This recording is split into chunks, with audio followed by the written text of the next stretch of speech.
Oke Bang Hermanto, mungkin kabarnya kan Abang membela Teknovi ya. Iya. Mungkin boleh diceritain Bang dasar hukumnya, logikanya dan sebagainya menurut Abang seperti apa Bang tanggapannya? Iya ya, saya kemarin itu kotak-kotakan lah ya sama orangnya Novi kan, dan kemudian saya pagi itu dikirimin WA secara resmi, diundang oleh pengacara Novi untuk hadir di sana di preskon itu.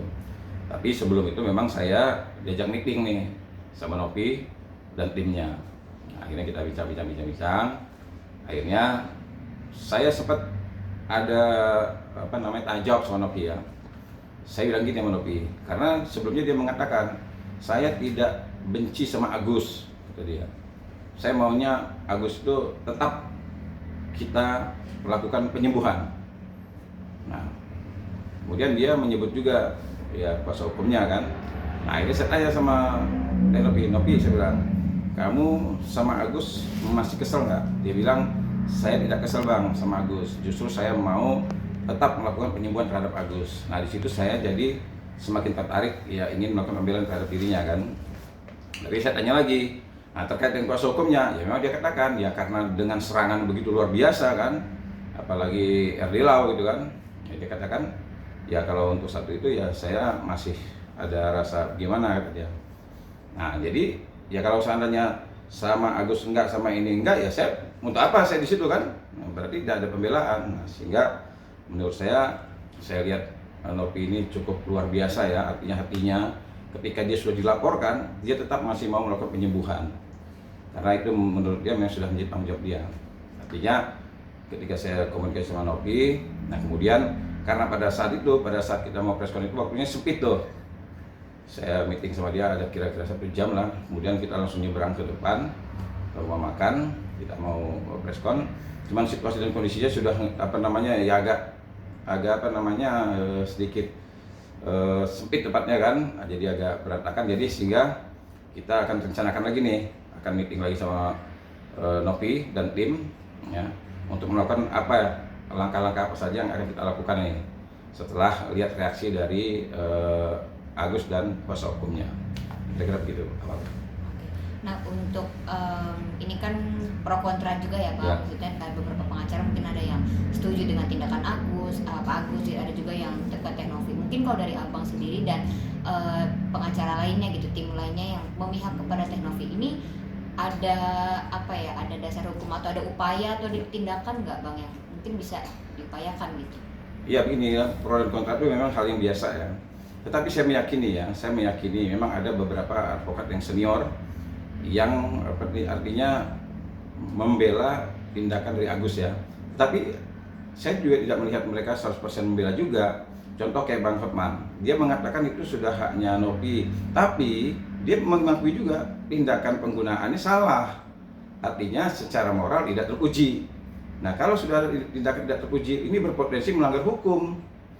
Nah, hanya saja mungkin saja saya melihat dari komentarnya Bang Hotman Paris itu, memang kelihatannya Bang Hotman Paris belum secara keseluruhan, karena dia mengatakan nama aja, yang saya dengar begini tadi ya, yang saya dengar begini. Artinya kan Bang Hotman Paris tidak secara keseluruhan dia mengetahui persoalan ini. Saya yakin kalau dia tahu secara keseluruhan, mungkin dia juga akan membela Novi. Menurut saya seperti itu.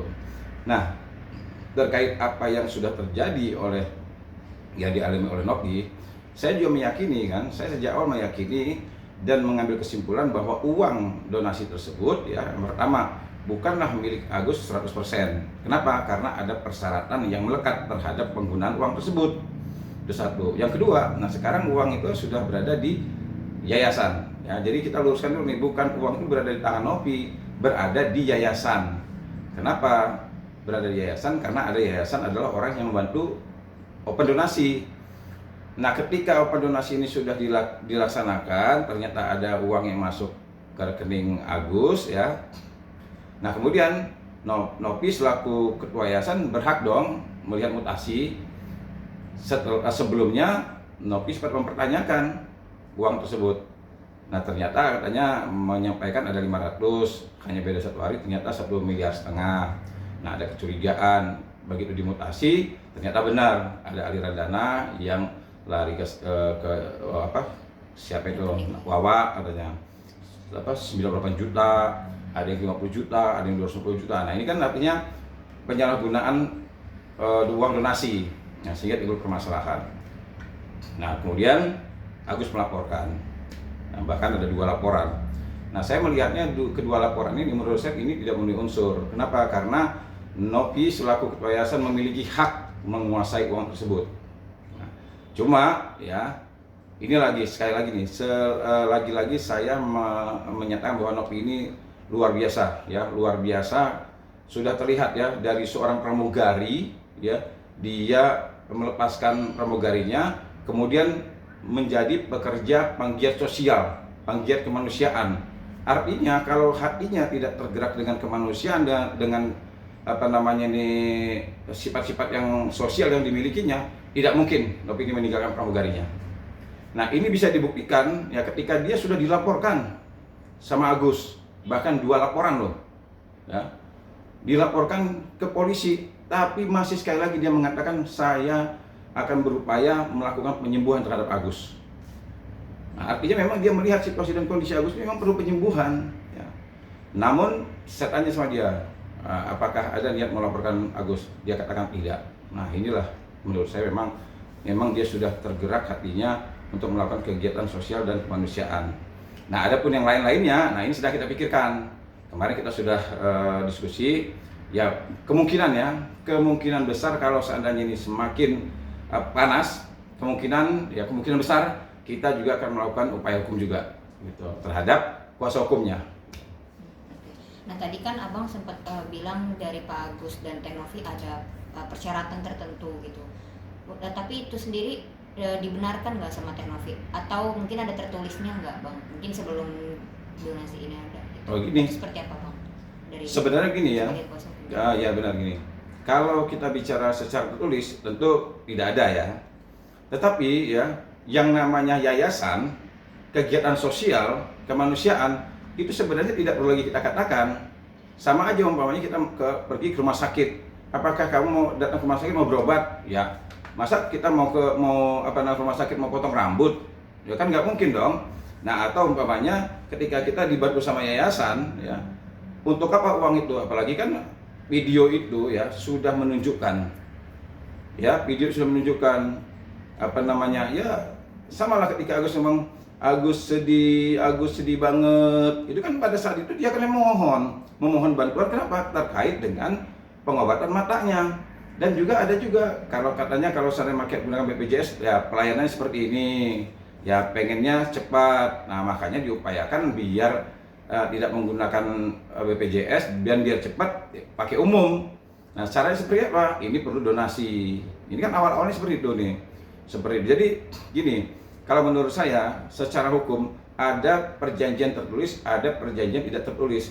Contohnya gini, kenapa banyak orang membahas masalah etika, masalah moral, masalah kemanusiaan, ya? Kenapa itu dibahas? Padahal moral nggak ada loh perjanjian. Moral itu tidak ada perjanjian, etika tidak ada perjanjian, kemanusiaan tidak ada perjanjian. Tapi kenapa ketika orang bilang gini, ada orang tabrak mobil, jatuh, kita nggak bantu, boleh nggak? Boleh. Tapi secara kemanusiaan kita salah.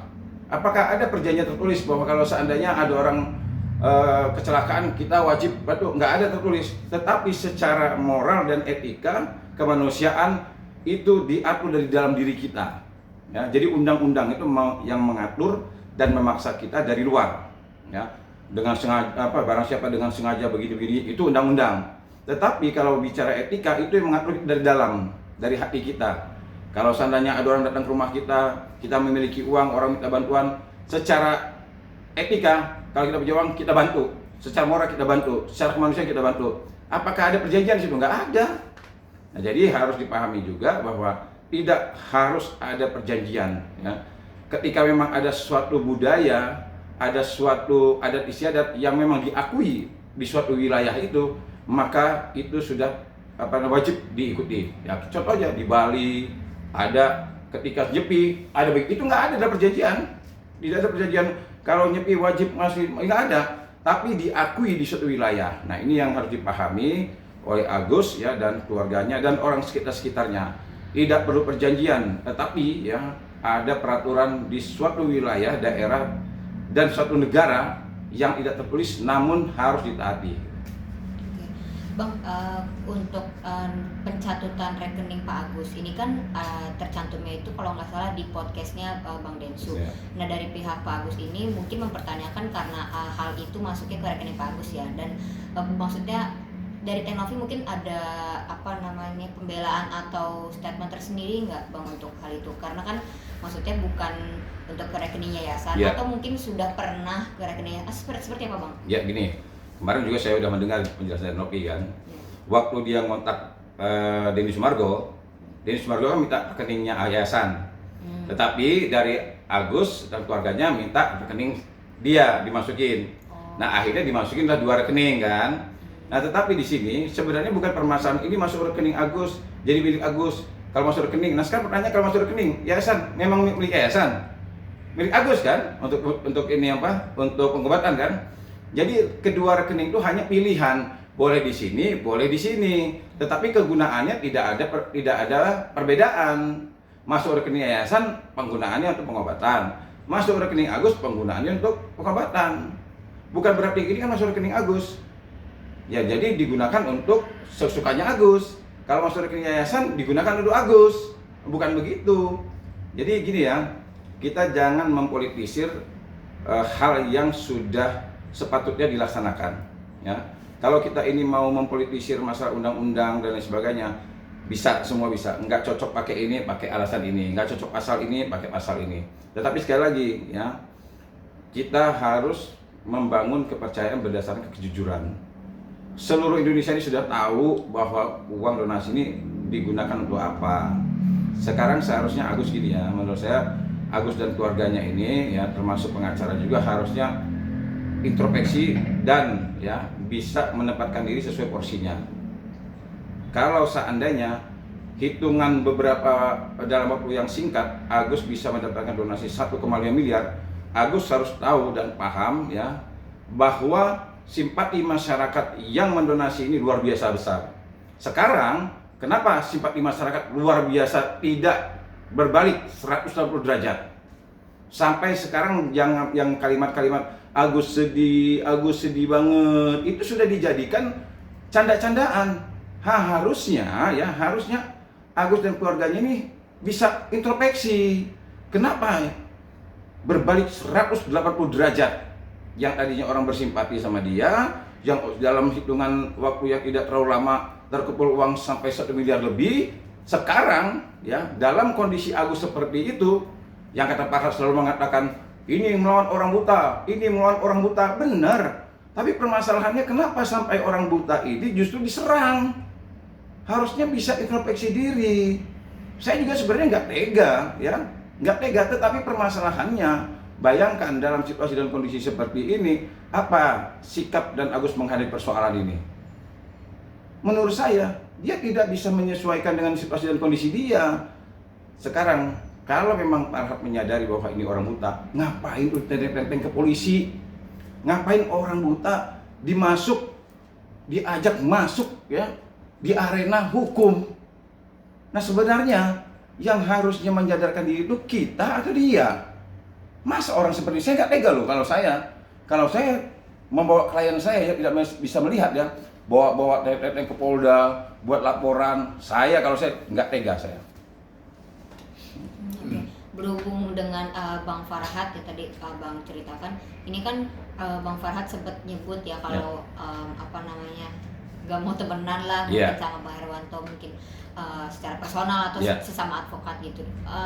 Menurut Abang sendiri gimana Bang, maksudnya melihat hal ini yang kebetulan sedang berlawanan gitu Bang? Ya, kalau saya begini ya, kemarin pada saat saya bersama dengan Oki, saya masih menyebut dia sebagai sahabat ya. Saya mengatakan dia sebagai sahabat. Nah, ketika setelah sebelum preskon pun dia sempat WA saya ya. Kita sempat WA-an, walaupun kalimat dia menurut saya ya kurang bersahabat, tapi saya tetap mengatakan dia sebagai sahabat. Tapi dengan dia bikin status ya, dengan dia mengucapkan bahwa yang bela Novi itu tidak lagi menjadi teman dan sebagainya. Kalau saya begini ya, kalau saya ya teman yang mau berteman sama saya, alhamdulillah. Nggak mau berteman sama saya, gua nggak rugi ya. Emang gua pikirin ya, emang dia siapa lu ya. Berteman sama gua juga untung gua apa. Nah, jadi kalau seandainya ada sahabat saya ya, menurut saya yang pantas saya hormati, yang pantas saya hargai, saya akan hormati dan hargai. Tapi kalau ada teman saya yang tidak pantas untuk saya hormati, tidak pantas saya hargai, mau ngapain ya berteman sama saya juga nggak penting ya. Emangnya lu ngasih apa ke gua? Nggak ada urusan sama gua. Mau berteman oke, nggak berteman silakan. Itu aja. Abang tadi sempat sebut katanya jika memang situasinya belum membaik mau melaporkan pihak Agus nih. Pihak Agusnya ini berarti sudah mantap kan untuk melaporkan kuasa hukumnya Agus atau Pak Agusnya, dan atas dasar apa bang? Saya undang-undangnya gitu. Ya gini. Dugaannya. Kalau pertama, kalau Agus kita pastikan tidak akan laporkan Agus. Ya.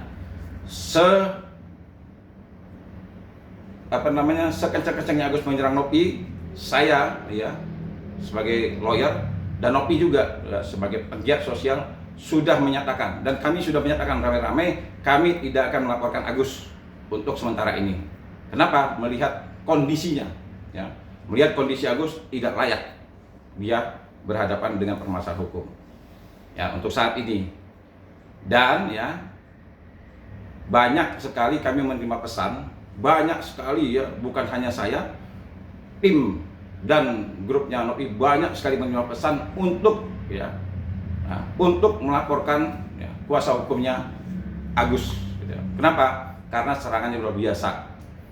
Dia sendiri bisa mengatakan ya, Bang Edi Lauri berani mengatakan bahwa laporkan pencemaran nama baik dan sebagainya, bahkan ada narkoba, ada ini dan sebagainya.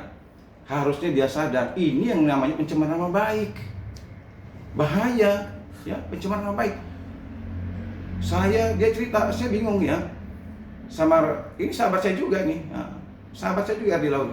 Cuma saya bingung kenapa kok beliau ini menceritakan bahwa ada si A diajak sama Nopi, diajak menggunakan narkoba. Harusnya dia paham kalau peristiwa itu benar-benar terjadi pun tidak bisa dipidana Nopinya.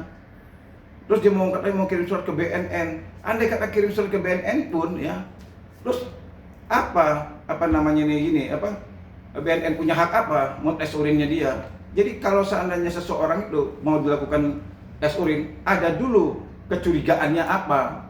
Apakah orang yang pada saat dia di media agak teler, apakah ngomongnya ngaco? Kalau kita sehat-sehat begini aja, ada BNN datang, kita bisa protes. Apa alasannya dia? Kalau kita bawa mobil zigzag, ini jangan-jangan mabok nih, ada dugaan. Kenapa? Karena bawa mobilnya zigzag, ngomongnya ngaco. Kalau orangnya sehat, lihat aja Nopi, ngomongnya tutur katanya baik, wajahnya cantik, berenergi, bersinar gitu. Masa dicurigai sebagai pengguna narkoba, apalagi menceritakan hal yang dulu. Ingat loh ya, mantan pengguna narkoba tidak bisa dipidana. Andai kata saya nih pernah menggunakan narkoba, berarti saya mantan pengguna narkoba, bisa dipidana nggak? Saya nggak bisa. Tapi kalau mantan pembunuh, Pak Herwanto pernah membunuh orang 1 tahun yang lalu, ditangkap saya. Pak Herwanto pernah mencuri Pak seminggu yang lalu, ditangkap saya. Pak Herwanto pernah menganiaya orang sebulan yang lalu, ditangkap saya. Tapi kalau seminggu yang lalu Pak Herwanto menggunakan narkoba, nggak bisa ditangkap. Kecuali kalau saya lagi menggunakan narkoba, digerbek, tangkap, itu bisa. Jadi saya kalau ditanya apa dasar hukumnya, waduh, dasar hukum sudah jelas banget. Ya, percayalah sama saya.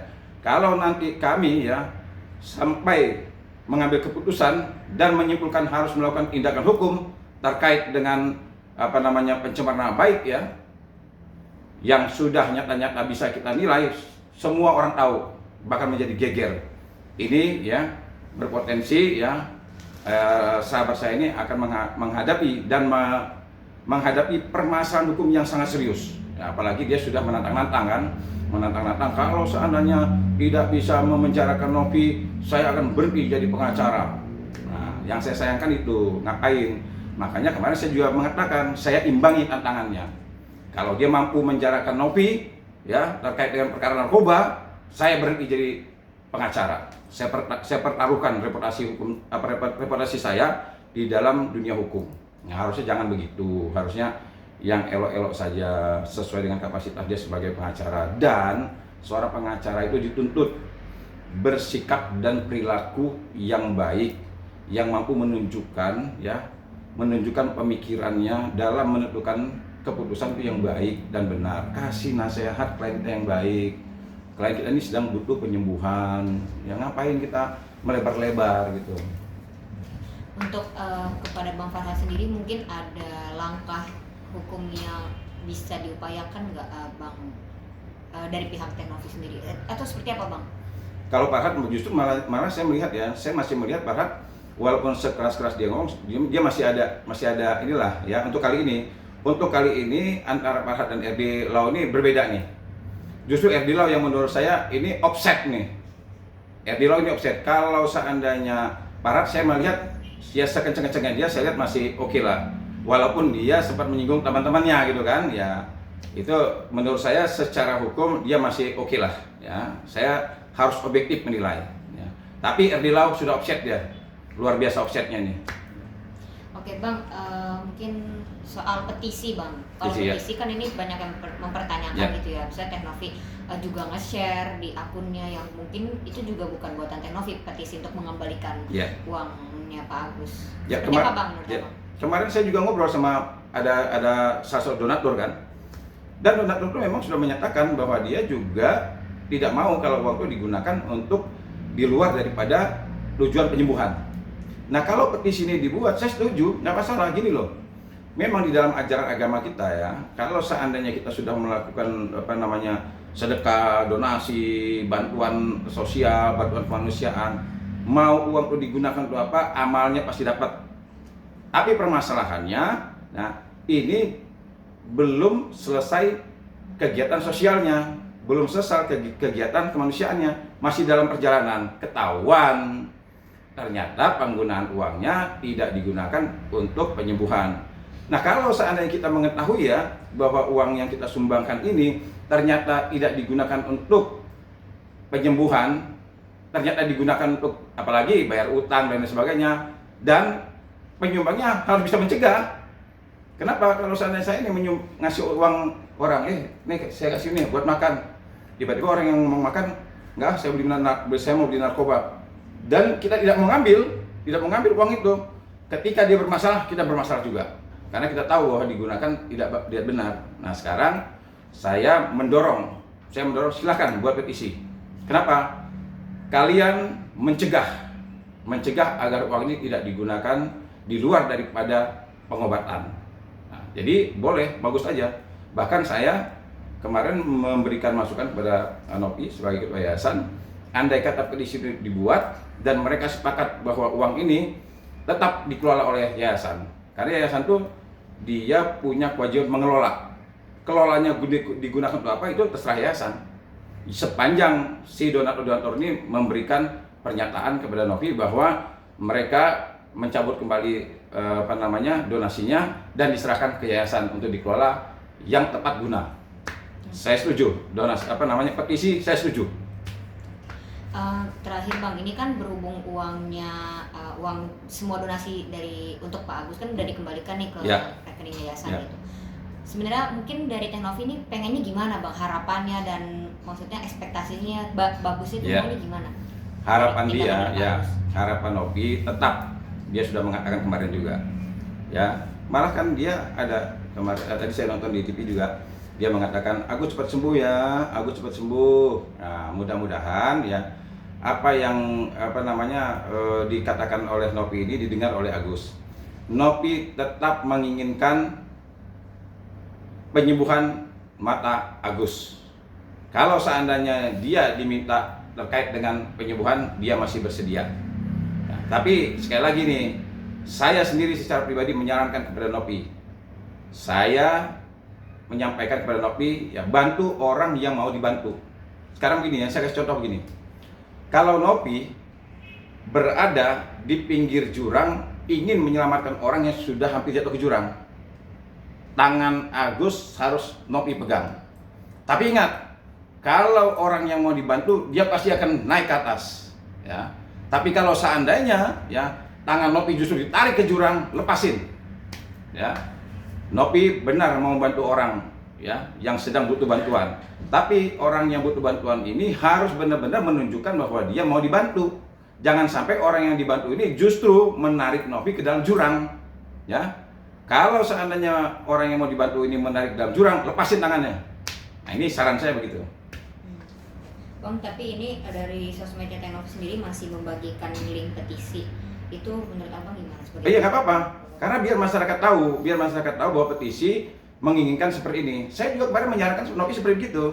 Saya menyarankan sama Nopi, saya bilang jangan ragu, ya, jangan takut kamu untuk mengelola uang ini. Sepanjang para donatur membentuk petisi dan menyatakan bahwa uang itu silakan digunakan untuk kegiatan kemanusiaan atau kegiatan sosial lainnya.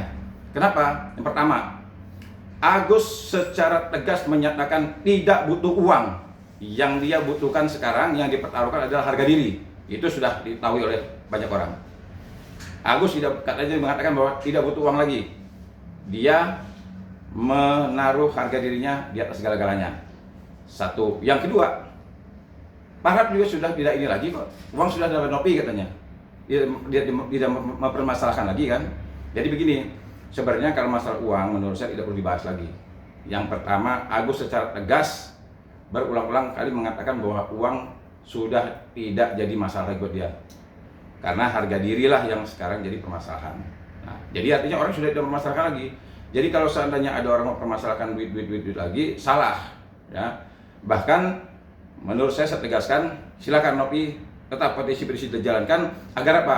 Agar Nopi juga punya kewenangan untuk menggunakan uang itu ke kegiatan sosial lainnya, kegiatan kemanusiaan lainnya. Karena apa? Banyak orang yang butuh bantuan. Dan ingat ya, uang ini bukan milik Agus ya. Uang ini diberikan donatur kepada yayasan ya.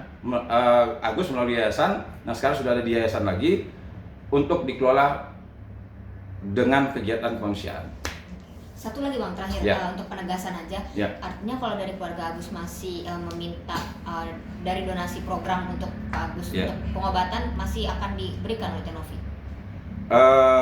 Sesuai dengan apa jawaban Nopi kemarin ya, dan juga tadi saya mendengar masih ya. Cuma sekali lagi ya, jangan sampai ya, saya kemarin udah ngomong tegas sama Nopi, kalau seandainya ya Agus masih mengatakan hal yang tidak membutuhkan uang, tegasin aja, selesaikan udah. Jadi kita jangan bahas uang lagi. Jadi kita berulang bahas uang lagi, udah kunci aja. Sampaikan, ya rencana kita juga, kita mungkin mau ngirim surat, mau tegaskan, yang jelas kami memberikan kesempatan ya kepada Agus untuk menentukan mau diobati atau tidak. Kalau nggak kita jalan dengan kegiatan yang lainnya gitu. Oke, Ya. cukup. Terima kasih.